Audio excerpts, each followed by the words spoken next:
वो डिपेंड करता है कि आगे कस्टमर्स कितनी रिक्वायरमेंट देते हैं एलएनजी की।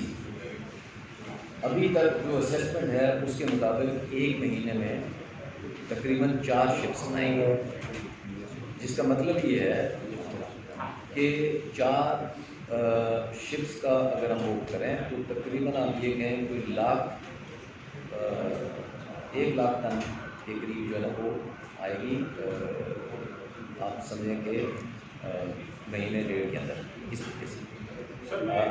अब अगर जो वो आगे कस्टमर बढ़ते जाएंगे तो फिर हो सकता है हर रोज़ एक शिप आए, और हमें हमारी असेसमेंट है कि ये रिक्वायरमेंट बढ़ेगी, क्योंकि जिन लोगों ने मसलन अपनी पावर प्रोडक्शन कर रहे हैं, इंडस्ट्री है जिन्होंने अपने डीजल के ऊपर लगाए हुए हैं पावर प्लांट्स, तो वो क्यों ना शिफ्ट करेंगे एलएनजी के ऊपर कि जो चीपर मीडियम है, चीपर फ्यूल है।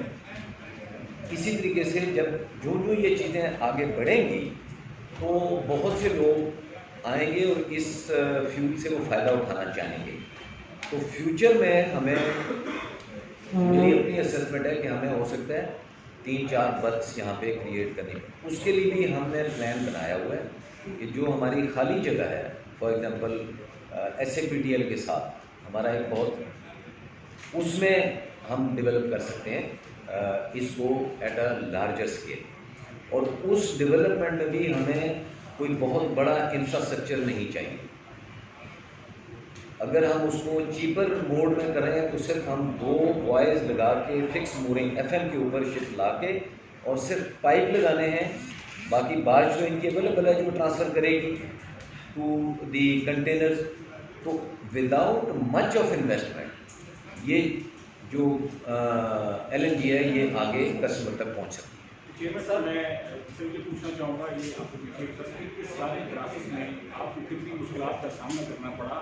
NOC लेना पाकिस्तान में बहुत मुश्किल काम है, अभी इन्होंने NOCs लेने वो कब तक कंप्लीट कर पाएंगे? अच्छा, इस वजह से मैं आपको एक चीज़ अर्ज करूँ कि हमने इसकी जो कॉन्सेप्ट का था, मैं कहूँगा कि बोर्ड हमारा जो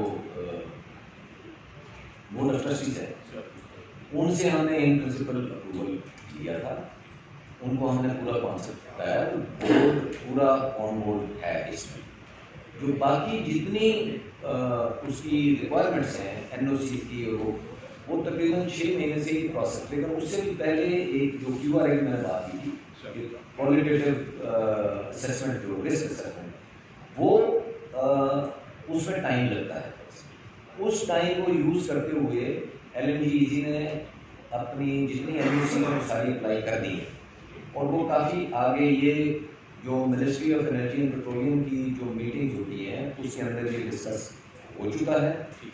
और प्रिंसिपली ये मेरी नदीम बाबर साहब से बात हुई थी, हमारे अपने ऑनरेबल फेडरल मिनिस्टर जो हैं अली जैदी साहब, उनकी इसमें बहुत ज़्यादा सपोर्ट है, और फेडरल सेक्रेटरी, और उन्होंने हर जगह पे हमें एक तरह से इसकी फैसिलिटेशन करके की है और हमें गाइड किया है, हमें आगे लेके चले हैं। तो जो रिक्वायरमेंट्स हैं NOC की बाकी वो सारी प्रोसेस में है, लेकिन चूँकि उनकी अपनी कुछ रिक्वायरमेंट्स हैं फॉर इशुएंस ऑफ NOC, वो सारी ये LNG और वो आपस में मिलकर कर रहे हैं। KPT का कोई उसमें इशू नहीं है। हमारी जो रिक्वायरमेंट थी सेफ्टी की रिलेटेड, वो हमने QRA के जरिए कंप्लीट कर दी, तो हमें कोई ऐसा इशू नहीं। सर, ये बताइएगा, आपने हर्डल्स की बात की, पिछले दिनों आपके ऑफिस से एक लेटर गया था जिसमें ब्यूरोक्रेटिक हर्डल्स की बात हुई थी। यहाँ आपने बताया कि आपका बोर्ड ऑफ ट्रस्टीज की जानिब से भी आपने उनको एतमाद में ले लिया है। आपके और मैरीटाइम मिनिस्ट्री के दरमियान कुछ डिफरेंसेस लगते हैं जिसकी वजह से आपके फैसले मैरीटाइम मिनिस्ट्री में रोके जा रहे हैं। उसकी मिसाल है टग बोट्स की। आपने वो टग बोट्स खरीदने के हवाले से एक एग्रीमेंट कर लिया है जो अभी तक अमल दरामद उस पर नहीं हो पा रहा। तो आप ये कह रहे हैं कि एक तरफ तो आप कह रहे हैं कि आपके मिनिस्टर या मिनिस्ट्री आपको सपोर्ट कर रहे हैं, और दूसरी तरफ आप ही के ऑफिस यानी KPT की तरफ से लेटर जाते हैं कि ब्यूरोक्रेटिक हर्डल डाले जा रहे हैं, आपका काम रोका जा रहा है। तो आप ये कैसे कह सकते हैं कि आपका ये काम हो जाएगा, जबकि टग बोट्स लाना ज़रूरी है? वो लेटर कहता है कि आपका KPT का ऑपरेशन रुक सकता है। तो ये आप लोगों के दरमियान डिफरेंसेस कैसे दूर होंगे? जो डिफरेंस ओपिनियन है उसको हम पॉजिटिव सेंस में लें, हम उसको उसके अंदर कोई नेगेटिविटी हम ना क्रिएट करें। हमारा अपना एक ओपिनियन हो सकता है, ये किसी भी ऑर्गेनाइजेशन है उसका अपना एक ओपिनियन हो सकता है, और जो मिनिस्ट्री है उनका अपना एक ओपिनियन हो सकता है, और वो हम सॉर्ट आउट कर रहे हैं, कोई उसमें सर कुछ नहीं है। ये तो सियासी जवाब है, काम रोके जा रहे हैं कमेटी बोर्ड के भेजे हुए या नहीं रोके जा रहे, सिंपल और आसान जवाब दीजिए। मैं ये नहीं कहूँगा कि ये रोके जा रहे हैं, उनका अपना एक ओपिनियन है, वो हक बजाने में, अपना ओपिनियन देने में। हमने अपनी जो रिक्वायरमेंट्स थी वो हाईलाइट कर दी, in writing the, in writing हमने दी, और उसमें we are working on it, we are negotiating, we are explaining our position, और हम समझते हैं कि वो इंशाल्लाह मसला जल्द हल हो जाएगा। लेकिन हम अभी तक तो